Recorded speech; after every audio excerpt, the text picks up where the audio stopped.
takes pleasure in attracting a stellar list of speakers that address today's most relevant issues. The club's place as a refuge for rich discussion and networking has never wavered after 123 seasons. We are dedicated to encouraging debate on the issues that matter to this city, this province, and this country. The Canadian Club is one of the most important podiums anywhere in the world that a Canadian can speak to, tell Canadians what it is that they think, develop those thoughts. And so I want to thank you for that very, very much. Please join me in thanking our esteemed panelists today. Through our programs and events, including our youth and young leaders programs, our diversity partnerships, our joint events, and our media and social media opportunities, we offer you access to dynamic political, social, and business figures from abroad and right here at home. The platform from which the eloquence of Canada has flowed all of that time, whether it be business, education, politics, sports, arts, and culture. If someone wants to say something to Canadians about this country and about the future of this country, this is the venue you choose.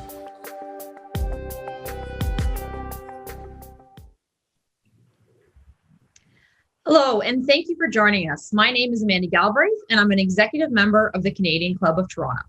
Today, we're joined by Alberta's Minister of Jobs, Economy and Innovation, the Honourable Doug Schweitzer. The Minister will speak to his province's economic recovery and how they plan to address growing and diversifying Alberta's economy as we move past the COVID-19 pandemic. Before we hear from our speaker, here's some information about how to participate with us today. The click here to switch stream button helps if you find that your internet is slow. The video quality may decrease, but the audio quality should remain strong. Once you click the questions tab, you can enter your questions in the window and they'll be sent to the moderator. The request help button located at the bottom right corner of the page is for technical support. Thank you to today's sponsor, EY. The Canadian Club is a nonprofit and we've been gathering people together for 124 years, as you heard in that video. It is because of our sponsors that we can continue to do that. Now to introduce today's speaker. The Honourable Doug Schweitzer was elected as MLA for Calgary-Elbow in April of 2019. As Minister of Jobs, Economy and Innovation, he is responsible for overseeing the implementation of Alberta's recovery plan, its sector strategies, and Alberta's growth agenda. Prior to this current role, Minister Schweitzer also served as Minister of Justice and Solicitor General. After his remarks, the Minister will be joined in conversation by Adrienne Batra, Editor-in-Chief of the Toronto Sun. One of the club's traditions that has not changed in this virtual world is the toast we make to our country.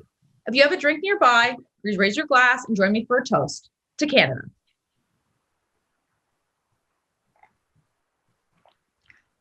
Minister, I'll turn the Canadian Club podium over to you. Thank you so much. And thank you to everybody for participating here today. It's an absolute pleasure to speak to the Canadian Club of Toronto. Back when I was a young lawyer, I was involved with the Canadian Club out here in Alberta, and it's just a world-class organization across our country. So thank you for everything that you do to help pull together opportunities like this to engage in a discussion and dialogue about the issues facing our country and issues facing today. So first and foremost, though, I know folks in Toronto, I'm just glad that you guys were able to get up this morning. Your Maple Leafs last night. Consistency, I think, is the biggest thing about the Toronto Maple Leafs, is that consistency in the playoffs each and every year, finding a way in Game 7 to disappoint their fans. But let me know here in Alberta, we share in that disappointment. Our Oilers got swept.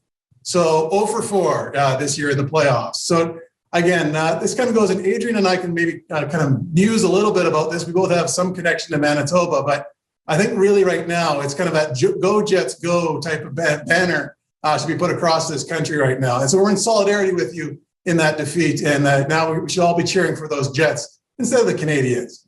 Anyways, but one thing that I saw, though, in this Canadian hockey playoffs, and when you contrast it with the United States, was the fans. We only in the last few games started to see some fans come into the Canadian arenas, whereas in the United States, we've got very full arenas. And that turns us to the topic of Alberta's plan to reopen for the summer.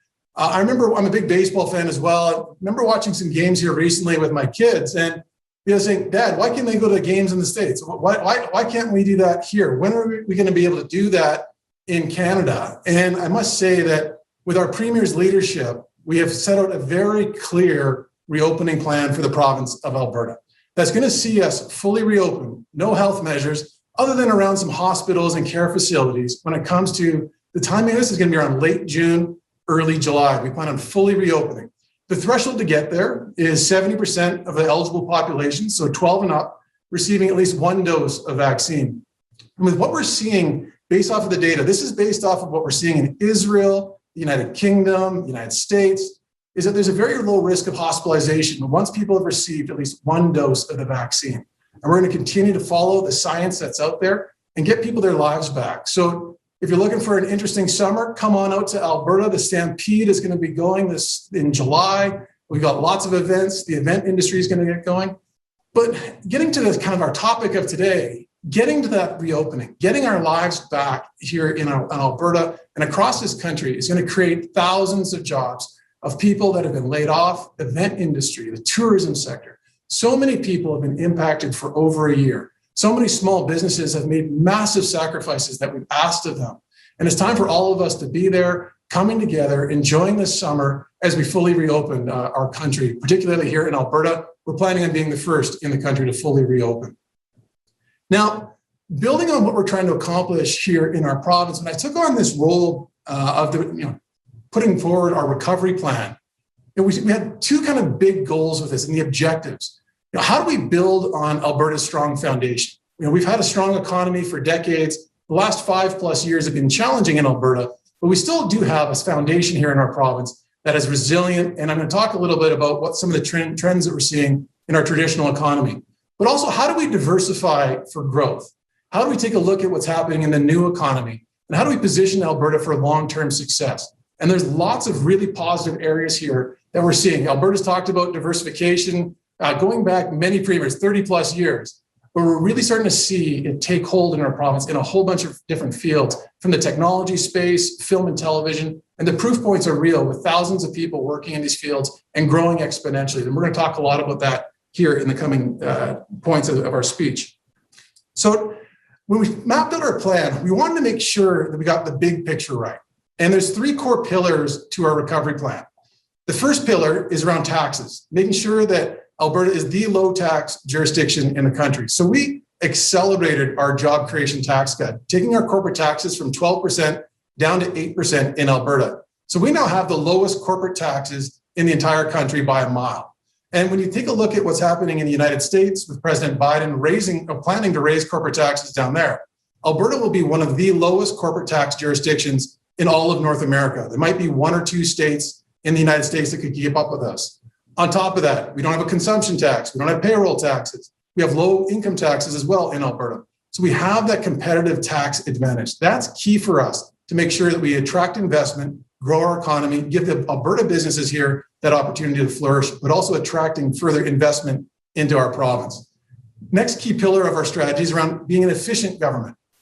Alberta had it good for many years, and we let our spending get out of control. We were literally the nail in the board in the country when it came to spending per person in Canada. And in this first term of our government, we're going to get our spending down to the national average for large provinces. That's a big undertaking. We're doing that in every single department. But that doesn't necessarily mean that your services are going to change on the ground. So one example that I like to use back when I was Justice Minister was that we were still using the fax machine as the most efficient way to file court documents if you couldn't get there in person to file them. Well, we've eliminated the fax machine. We brought in online filing programs and looked for different ways to provide the same or equivalent services better or more efficiently. And that's happening in every single department across the Alberta government. We simply have to look at ways of innovating. So that's one piece of the efficient government strategy. The other piece of it is around red tape reduction. So we have an associate minister of red tape reduction, and their mandate is to reduce red tape on businesses by 1/3.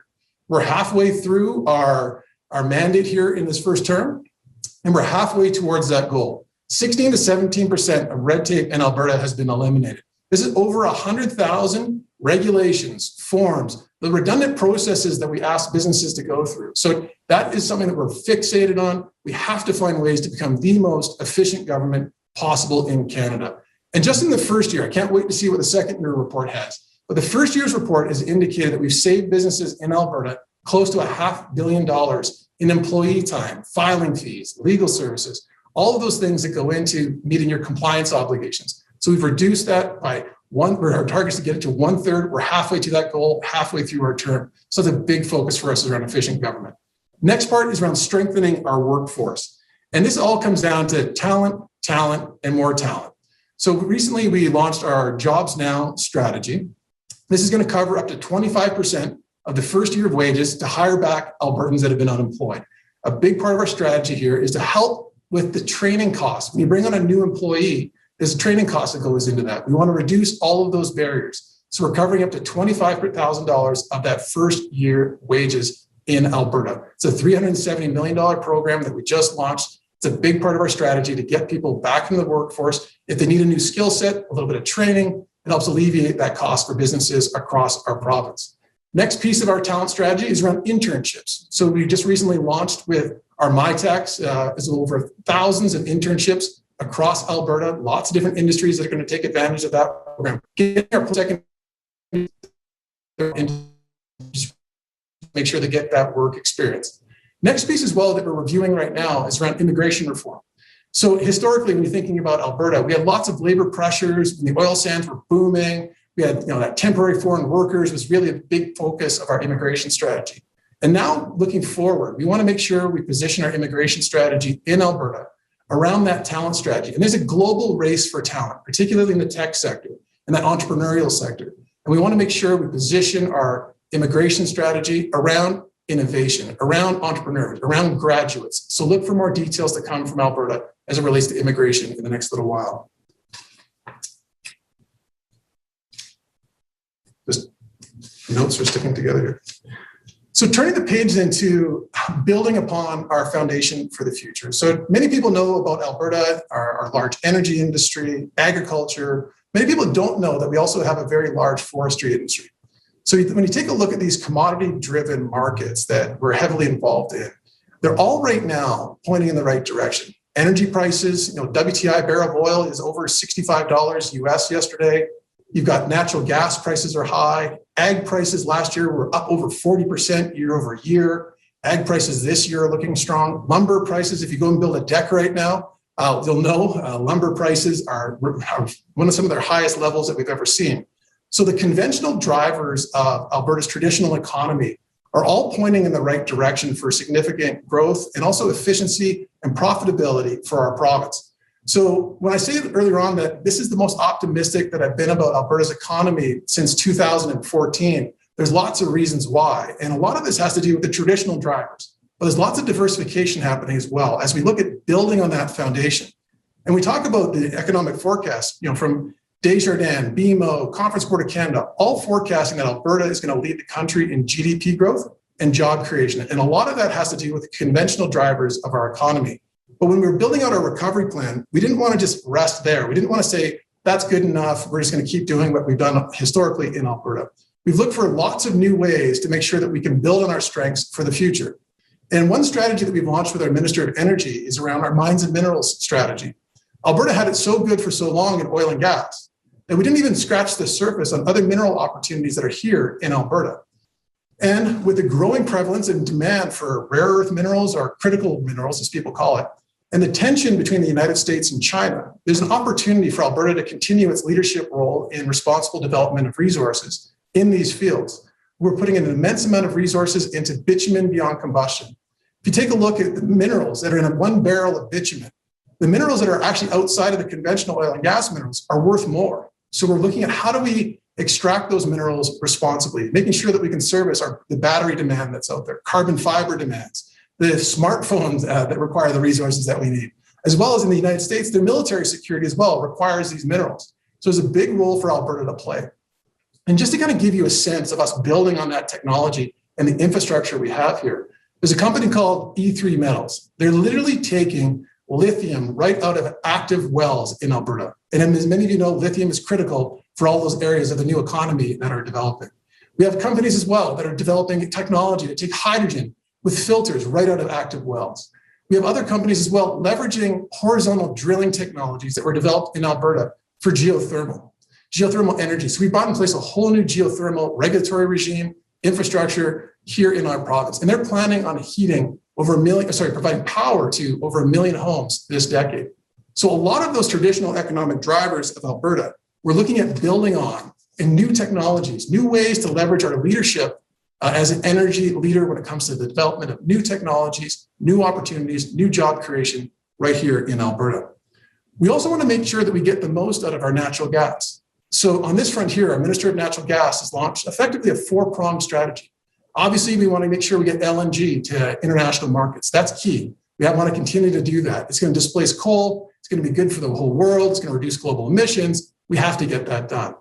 But that doesn't mean that that's all that we can do with our natural gas. There's a leadership role for Alberta to play in petrochemicals and the life cycle of plastics. So we put in place a brand new petrochemical incentive to attract investment and allow us to compete with New Orleans and other places in North America that have competitive tax regimes. We brought in place a brand new tax structure that's going to allow us to attract billions of dollars of investment into our petrochemicals industry.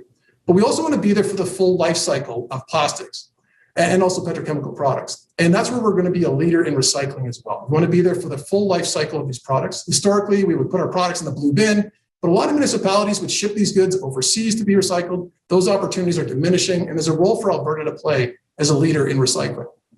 The next area of this strategy, and I actually find this one the most exciting, is around clean hydrogen. And this is where Alberta, if you take a look at the infrastructure, the workforce, the land formations that we have, Alberta is one of the best placed jurisdictions in the entire world to develop out clean hydrogen. And this is where we're putting an immense amount of resources, developing out the strategy, working with the federal government as well when it comes to carbon capture. And Alberta, let me put this clear, Alberta has the technology, Alberta has the ESG record, and Alberta is going to continue to be a leader in energy, and clean hydrogen is a huge part of that strategy overall. Now, here's one area as well as part of our energy mix that may be surprising for people from across Canada, is that Alberta is leading the country in the investment in renewable power. And it's not through government subsidies. It's by the fact that we have a private sector driven power market in Alberta. We're unique. We decided that the fact that we're going to let entrepreneurs do what they do best, and they're investing in renewable power in Alberta. We're having batteries put onto our grid. We're having solar farms going up, wind farms going up in Alberta. And now, why is that happening? Big corporate players around the world are committing to going to net zero by 2050. And because of the unique position of Alberta's marketplace, they want to make sure that they can achieve that with our entrepreneurial spirit of Alberta. So we're seeing significant investments coming into our power market right here in our province. This is also leading to opportunities with data centers, lots of ways to attract investment into Alberta. Again, this is just happening organically with the fact that we have these entrepreneurs that are out there taking advantage of our private sector driven marketplace in Alberta. Now, turning the page to how do we diversify and grow for the future? And this is an amazing story that's really kind of turned the corner in the last 2 years, is around Alberta's maturing tech sector. And just put this in context for the size and scale of the growth. In 2018, Alberta had about 1,200 tech companies. Fast forward 2 years to 2020, we now have over 3,000 tech companies in Alberta. So not only did we grow 150% in 2 years in technology companies, those companies are also larger as a percentage. So the pie is growing when it comes to the number of employees that they have, the amount of financings that they've done. And to kind of put that financing in context, in 2018, we had $100 million going into venture capital. 2019, $220 million. 2020, $455 million going into venture capital. That made up 10% of the deal flow in Canada, 10% of the deals in Canada. So when you're talking about our percentage of our population and diversification, when I mentioned earlier on that it's real and it's tangible, you have thousands of people now in Alberta now being employed in our technology sector. And every single month, we're seeing new financings, new companies coming in, hiring hundreds of people year over year, going from 20 people 1 year to 250 the next. And that's happening right now in Alberta. There's a whole laundry list of these companies that are being successful. So last year, when we were looking at this emerging part of our diversified economy, we put in place our Innovation Capital Working Group. They gave us lots of recommendations. One of them was around immigration that I mentioned earlier on, attracting that global talent to Alberta. Two other things that they highlighted for us, access to capital. So we put an additional $175 million into the Alberta Enterprise Corporation, which is a fund of funds to attract venture capital into Alberta. We also put in place the Innovation Employment Grant to cover up to 20% of research and development for our tech sector. And early 2021 is looking like it's going to be our best year ever, even potentially destroying our record from last year. In the first quarter alone, we had over $220 million of investment going into venture capital just in our first quarter. The trajectory of our tech sector in Alberta is immense. And you're likely going to see some announcements here in the next little bit about global players looking at Alberta with new insight for this opportunity. Earlier this year, we had a company, one of the largest technology companies in the world called Infosys, announced that they're setting up an office in Alberta, creating over 500 jobs. And we're expecting that's the beginning of a trend. So again, I don't want to kind of presuppose some things that are likely to come up here in the next few weeks, but there's some amazing investments that are coming here from some of the biggest players in the world. Alberta is now a player when it comes to technology innovation in that conventional sense. But this is just building on our foundation. Alberta has always been an entrepreneurial hub for this country.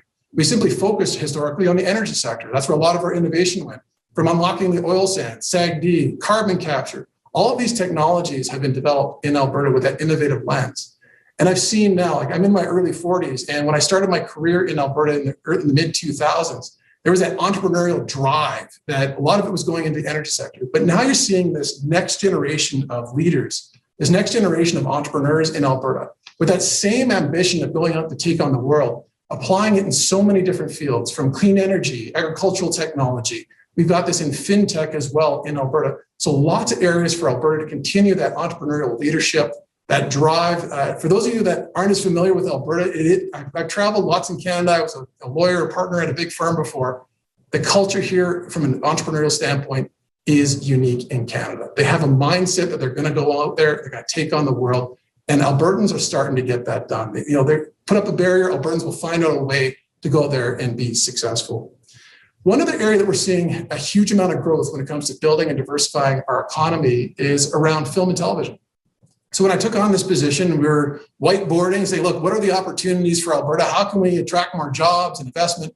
We see that, British Columbia, they've got a big film industry. Vancouver is one of the largest hubs in the world. We've got Toronto, they're doing really well in the film and television industry.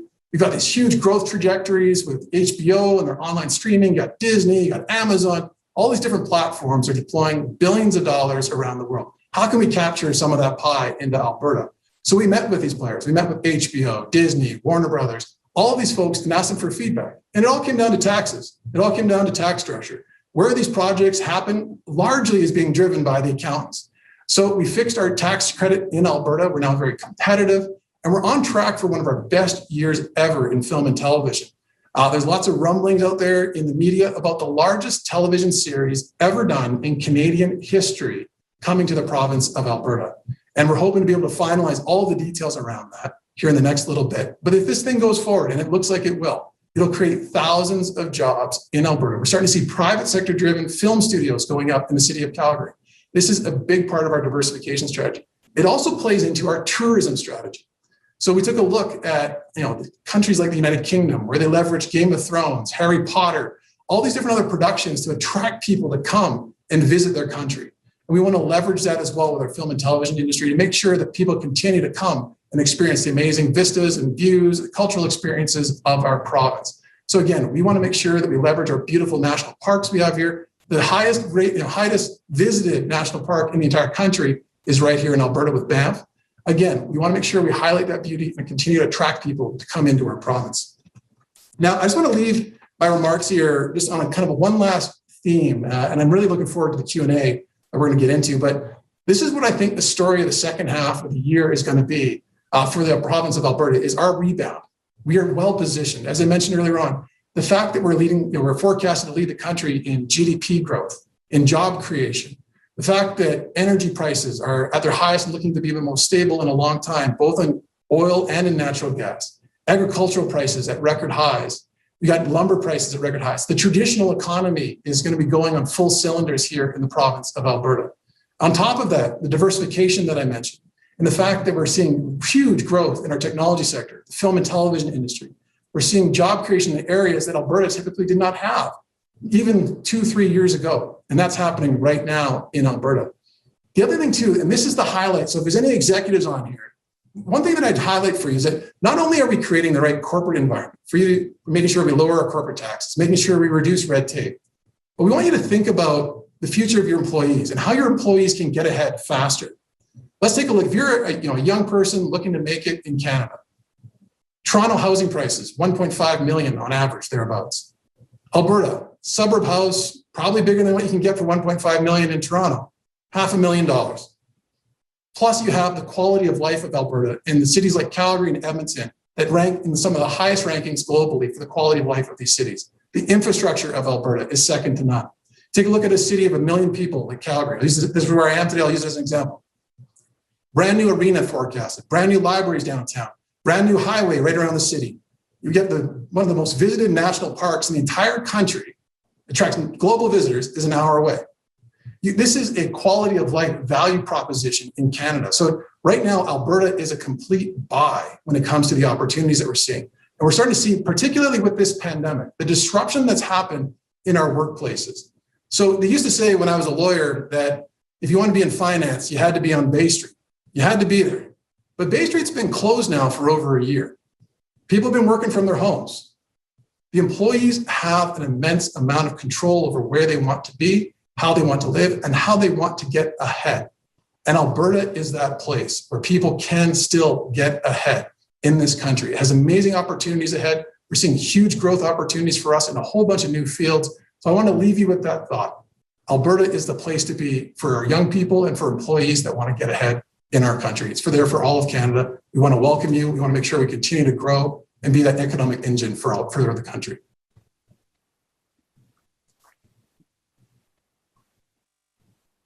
Thank you very much, Mr. Minister. And yes, I appreciate the fact that you acknowledged our big Leafs loss last night. So we do feel the pain of the Edmonton Oilers, but go Jets go, I guess is all we can say at this point. I want to recognize sort of a very positive attitude that you have brought to today's Canadian Club podium.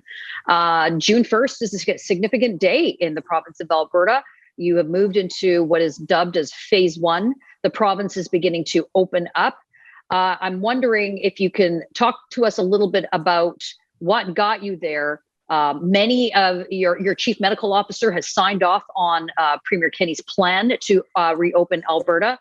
And there have, however, been some criticisms that your government is not prepared for what could potentially be a fourth wave, that perhaps you are moving too quickly. So I'm wondering if you could sort of speak to some of the forthcoming challenges by reopening. Well, this is all based off of the data that we're seeing coming from countries that are ahead of Canada when it comes to vaccinations. So taking a look at Israel, the United Kingdom, the United States is a perfect example as well of lots of different policy options that have been explored state by state in the United States. But the one thing that we're seeing, and this is being proven out both anecdotally when you talk to doctors in our hospitals, plus by the stats, is that once people have received the first dose of the vaccine, 2 weeks later, after those antibodies build up, the risk profile of them going into hospitals diminishes incredibly. So I think it was a recent report that came out that showed that of those people that had received their first shot that did end up in hospital, over half of them were in that first 2 week period of time. And even then, it was a much smaller percentage overall than just the general public that had not received their vaccine. So this is based off of data. It's based off of the science. And it's simply time to give Albertans their lives back. So we're basing this off of that 70% threshold.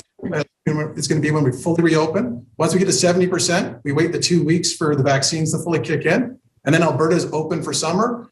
Health restrictions are gone. Let's expand upon that just a little bit further. You mentioned in your remarks, Minister, about the world famous Calgary Stampede. I've been there, and I'm sure many people on that have joined us today at the Canadian Club have been to the Calgary Stampede. It's one of the best events that happens. This year, you are open for that. It could lead to some trepidation by individuals not to necessarily come. One of the biggest components of what you've talked about in terms of Alberta's economic recovery is hinged on opening and opening safely. So for those that are planning on traveling and potentially coming to Alberta for the Stampede, what would you say to them? Come to Calgary, come to Alberta, experience our amazing Calgary Stampede. We're working right now with the organization. The Calgary Stampede is like a year-round endeavor to get it organized every single year. We've just given them the notice that they can fully reopen here just about a week ago, if we hit to our certain benchmarks, which we're anticipating that we will. Again, we want to work with them. I wouldn't expect that this year is going to be the full Stampede experience that you would have had back in 2018 or 2019, but it's going to be a reopening. It's going to send that signal. And the one thing too that I think all of us have to have is that compassion for Canadians. We've been gone through a pandemic here for over a year, and many people are going to be anxious. There's going to be some people that they wanted this to happen months ago. They wanted just to go, but there's many others that are anxious. So I think it's just compassion. Do what you're comfortable with doing. But in Alberta, we're reopening and people are going to be free again to make the decisions for themselves. I'm old enough to remember, Minister, when it was referred to as the Alberta Advantage. And you referred to many of the tax structures and policies that your government has implemented and carried on through previous governments. But specifically with the tie to the United States and the corporate tax levels, you're speaking to an Ontario audience of people in Toronto. The goal, I would presume, is to lure some people and their businesses and their clients to come to Alberta, to establish there. So the challenge, inevitably, is always within, finding those opportunities and creating that environment. Though the United States is planning on increasing their corporate tax rate, the criticism for Alberta is that you've reduced so much that it's had public services have suffered in order for you to create this tax advantage. How do you respond?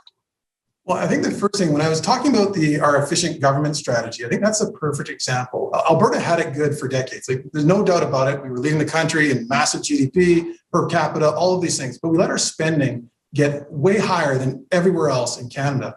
And what our focus here in our efficient government strategy is simply bringing Alberta's spending per capita, spending per person, down to the big province average in Canada. So we have to get more efficient. And one thing that I noticed, I came from the private sector. So coming into government role, I just noticed that there was things that being done in the Alberta government that you simply would not do in the private sector. For example, that I mentioned, the fax machine. The example that we actually had, fax machines is the most efficient way. And you should see these people. They're amazing at organizing paper. It's straight out of the 1970s.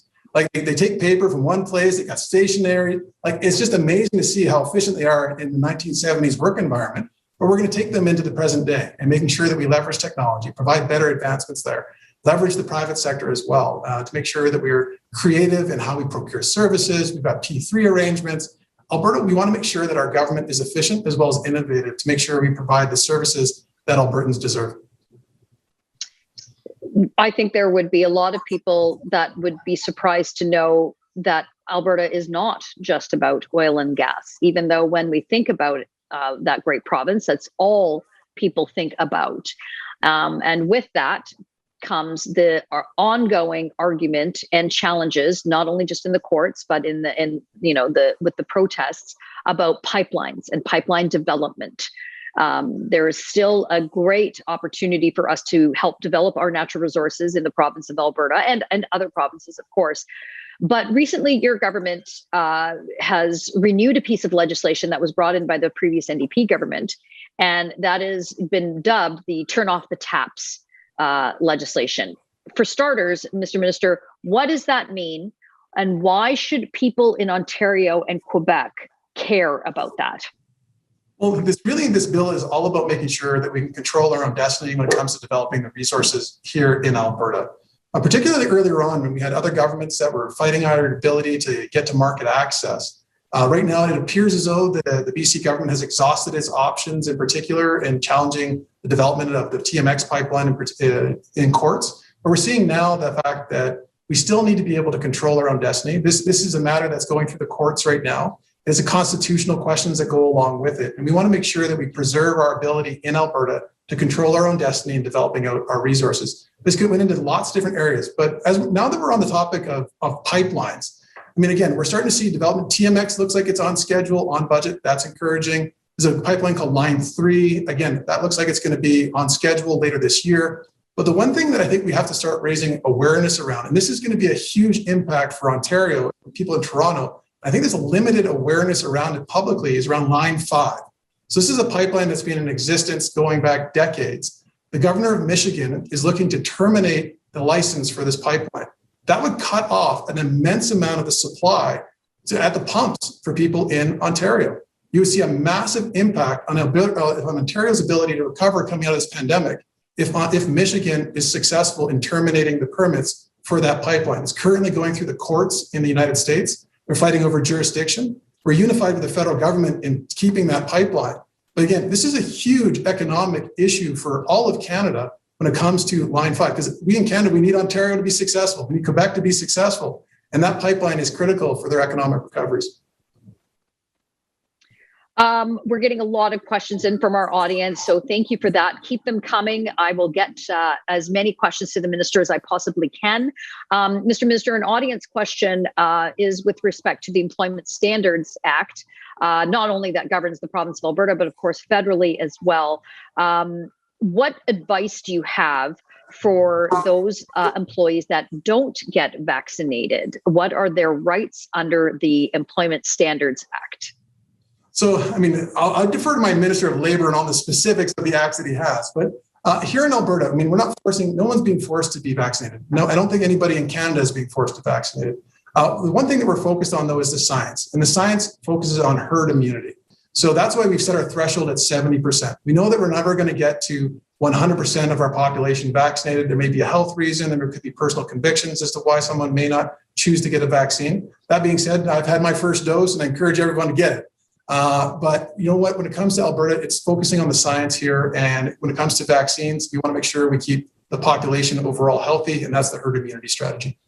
So let me follow up with that then, Mr. Minister. What is your government's position on a potential of a vaccine passport? You know, on that front there, I mean, when it comes to inside in Alberta, I mean, this is we're focused on, again, on the science, that 70% threshold. Health restrictions come off in Alberta. I know that the federal government is looking at different ways of allowing people into Canada.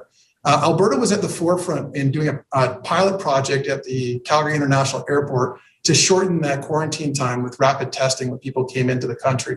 Right now, we're working with the federal government as well to see if Alberta can be a leader in our international airports and letting people come back safely into Canada. Some of the elements of that plan would include whether or not they're vaccinated. So whether or not that's a vaccine passport, there's lots of different definitions of vaccine passport. But as it relates to our borders, there's an element there which makes sense for us in getting our borders open faster.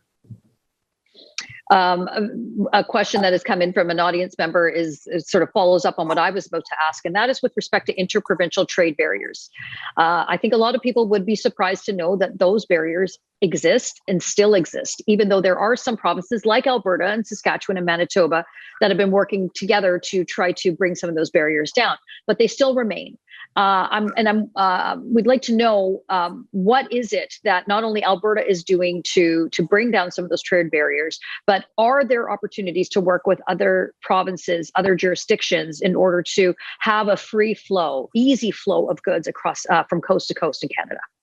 You raise an amazing point here. Like, people wouldn't appreciate when they look at us from the outside and from outside of Canada, all of the barriers that we've set up in province to province to province. And obviously, our premier was focused on this before the pandemic with a huge amount of leadership in reducing those interprovincial trade barriers, unilaterally taking steps in Alberta. And before the pandemic, we were having lots of conversations with other provinces about potentially expanding out. You know, the Western bloc that we have here, where we're trying to create free trade and bring other provinces in. I'd love to see long term if we could get Ontario into that free trade bloc that we have and other jurisdictions out west. I'm not sure if Quebec will join us or not, but you know what? If we put together enough of the country, they may join that initiative as well making sure we have free trade across this country. I think I heard Premier Kenney and frankly, even former Premier Notley talk about a strong Alberta as a strong Canada. And I think often that gets forgotten about in the to and fro and the push and pull when it comes to some political issues, fighting with the federal government. But it's moving beyond from oil and gas as just the strength and talking about the diversification of Alberta's economy. I know you touched on some of this in your comments. And so let's expand upon some of the specific areas where Alberta is continues to have that shall we say, advantage, or at the very least growing? I know you mentioned in the tech and innovation sector with so many new companies on the books, but what about other areas? You also mentioned film, the film industry. So let's sort of break those apart. Let's talk about, for starters, the clean technology sector that is seems to be burgeoning in Alberta. Well, when it comes to clean tech, there's one program, and I encourage people to Google it. It's called Avatar. It just got launched here by a former oil and gas drilling executive. He's partnering with some of the largest energy companies in Canada, but also taking advantage of their young employees. A lot of young employees in the oil and gas industry, they want to find different ways of solving the world's problems. They want to be a part of that ESG solution, that push that we're seeing around the world. And this new Avatar initiative is being designed to highlight that intellectual capital that we have here, the number of engineers that Alberta has, the scientists that we have, the geologists, the chemical engineers, all the different things that make up the Alberta workforce, but helping give them the opportunity in kind of an incubator, accelerator type model, similar to Toronto's Mars program, but in clean energy and that focus there. So lots of opportunities there. And I do think that they could actually be one of those leaders. I'm not sure if you saw Elon Musk launching his big fund for carbon capture, but Alberta has some of the most successful projects on carbon capture. There's no reason why Alberta couldn't be a leader in winning prizes like that carbon capture initiative that was launched by one of the wealthiest individuals in the world. So let me follow up on that, Mr. Minister, with this. And that has to do, of course, with what is called the new economy. And if COVID has taught us anything, we know that things can be done differently. We have a lot of, as you mentioned in your speech, employees having the opportunity to work in a different environment, mostly from home, and not necessarily going into a bricks and mortar type of office. So, but with that, there has been a massive negative impact, particularly on women throughout the global pandemic, where they've lost their jobs. Where is the province of Alberta with respect to retraining, education, and investments that bring people into the new technology, into the new economy? Well, on this front here, this is one of the big focuses of our Jobs Now program. So we went out and consulted, particularly with this fast-growing technology space that we have in Alberta, and we asked them what would help retrain people, reskill them, give them that ability to get back into the workforce and compete. And this ability for us to provide up to $25,000, 25% of that first year wages, was designed to help companies in that position take somebody that's really smart. So let's say you're a geologist in Alberta, but you want to try something different. In order to become a geologist, you are a data scientist to get to that level. And just more taking that really smart math brain and giving them the skill sets that they need and the opportunity they need to get their foot in the door for further opportunities. And again, that's just one of the pieces that we're doing. We're also working closely with our post-secondary institutions. We launched a 2030 strategy here with practical skill sets. A lot of it's apprenticeships, shortening the training time as well. So this isn't going to be the only time we go through disruptions in our workforces. It's going to continue to accelerate for decades to come, and just continue to accelerate the disruption. But how do we shorten that reskilling and retraining period for somebody that's already gone to university? How can we narrow it down to 4 to 6 weeks? We got a new program with the Southern Alberta Institute of Technology, launched a downtown campus that's focused on how do we reskill, train as fast as possible people that are there for those jobs of tomorrow and that reskilling that's needed. One of the hardest hit sectors throughout COVID, of course, has been our not only retail, but our restaurants and that industry. As I said, today, June 1st, is an exciting day in the province of Alberta. Walk us through sort of a day in the life of now. What is open? Are the restaurants, are they able to go beyond just curbside pickup and beyond just getting our food delivered through an app? Where are things as of today?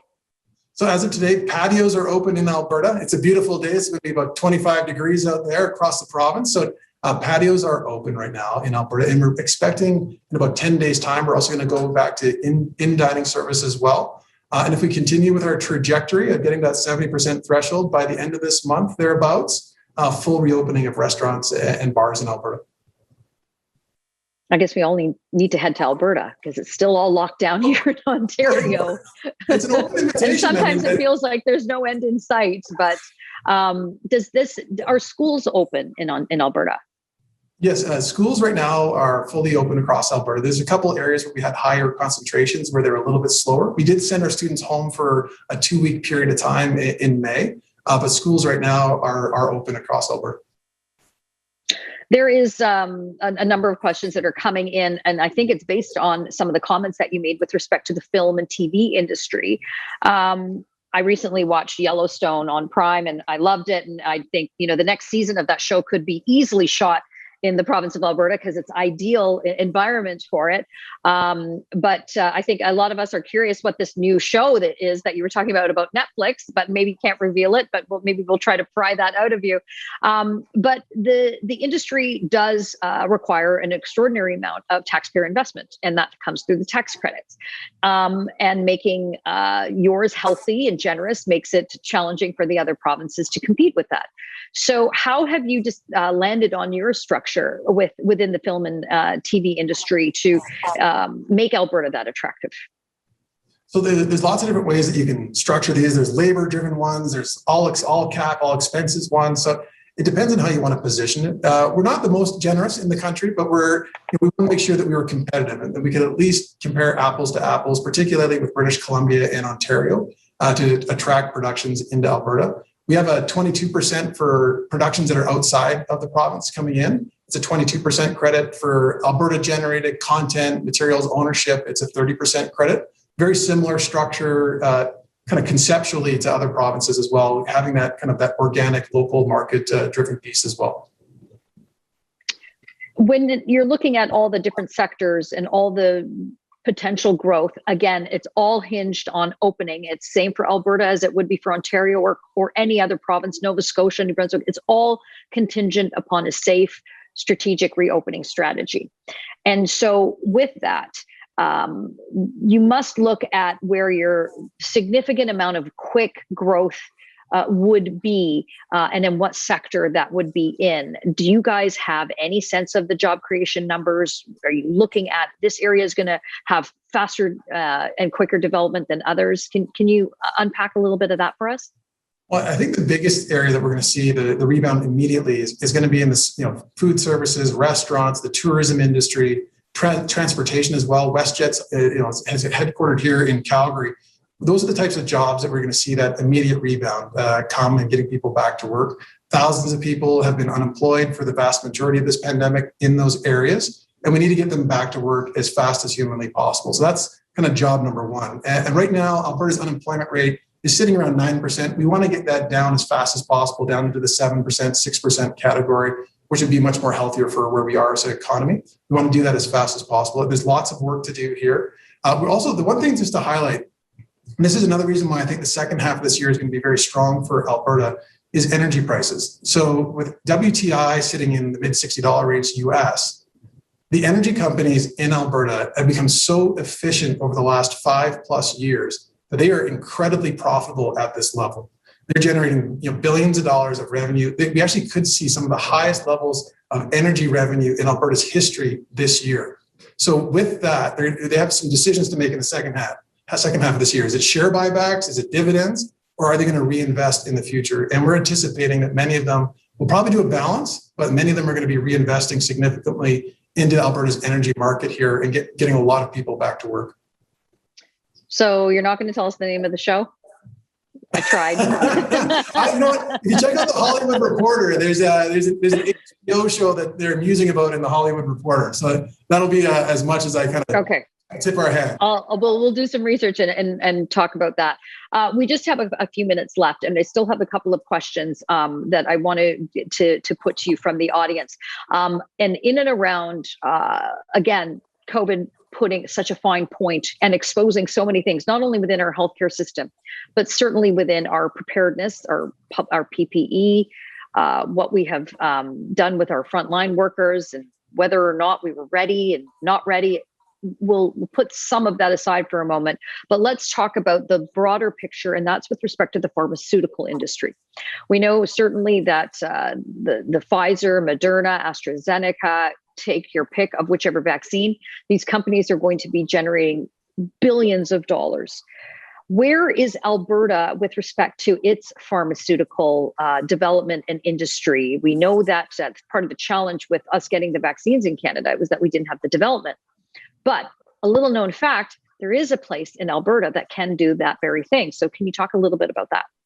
Well, and this is one of those, unknown secrets of Alberta that most people don't know about the province, that we actually have a Nobel Prize winner at the University of Alberta in virology, which develops out things like vaccines. So we're actually right now, we've asked for proposals into the province of Alberta. We're reviewing them right now for how can we be better prepared in developing out the pharmaceutical industry and the vaccine space in particular, longer term. Some of that will be in the research and development side at the University of Alberta or other universities, but also in development and manufacturing of vaccines. So there's a role for Alberta to play. The federal government as well has budgeted about $2.2 billion to build up further capacity across Canada. And Alberta has a role to play, in a leadership role to play in this exact area. And this is the thing, we've actually invested in this for over a decade. And now the fruit of that investment is really starting to take hold, and there's an opportunity for Alberta to further diversify its economy in the pharmaceutical space. Minister, I would be remiss if I didn't get a little political with you before we wrap up. There's a growing level of frustration out west to the point where a new party has formed, Wexit. There is frustration with the federal government from not only Alberta, but certainly from my home province of Saskatchewan and Manitoba, and others feel disconnected to the national government. We could be on the heels of a federal election. What do you say to the Liberal government to regain that trust with Western Canada, partnering with Alberta, for example, on resource development? What do you say to the federal government? Well, I think on this front here, having been in two different files in 2 years, when I was Justice Minister, it was far more of a combative role in many respects. We were launching challenges in court. We were taking on the federal government on different policy issues on a regular basis. Now I'm into this other role of jobs, economy, and innovation, where we're trying to find alignment with the federal government. Where can we work together on solving the challenges longer term for our province? The biggest thing and feedback that I would have is that the frustration on the prairie provinces of, particularly in Alberta and Saskatchewan, is real. It's tangible, and in many areas it's justified. People feel as though their government isn't necessarily representing them. They feel as though they're kind of left in a different generation of where our federal government wants to go. And I think that there's a lot of leadership that needs to be done at the federal level in engaging those people. Those are hard conversations to have sometimes coming into those communities. But I would encourage, federal cabinet ministers in particular to go out and tour rural communities across the prairie provinces. And when it comes to the failure, it's not just economics. People like to focus on the oil and gas industry and the economy that's there, but it's also in crime. This is the one thing and when I was Justice Minister, we did get rural crime on the national agenda. Our justice policies are designed for a very urban setting. They're designed for downtown Toronto, think gangs. They're designed for that type of environment, or the criminal justice system is. Whereas you go into a rural community, these people do not feel safe. A police officer could be 45 minutes to an hour away from getting to their home. And with meth in particular, that drug, it is creating havoc across rural communities where there's an immense amount of crime, violence happening in rural communities. So these individuals that are there, not only do they feel as though their economic security is being compromised, but their own personal safety. And that is the bargain that we have as a society with governments, is that ability to provide for yourself, your family, and feel safe. And a lot of those areas have been kind of turning their head, particularly in the last 5+ years across these communities. Some of it is, again, safety, some of it's economic, but it's real and it's tangible. And I was a Calgary lawyer. I didn't fully appreciate the challenges and compromises to help that criminal health element to them for that personal security until I went out and toured. So I would encourage the federal government to get their ministers, get their MPs out there into these communities, because that frustration is tangible and it's justified in many respects. Minister Schweitzer, I really want to thank you for taking our questions and being a good sport about being here with us. The Canadian Club podium is yours anytime, so please come back. And thank you to our audience for such great questions. I think that there was a great opportunity to talk about a whole breadth of issues. And I would like to hand it back to Canadian Club's Executive Member, Amanda Galbraith.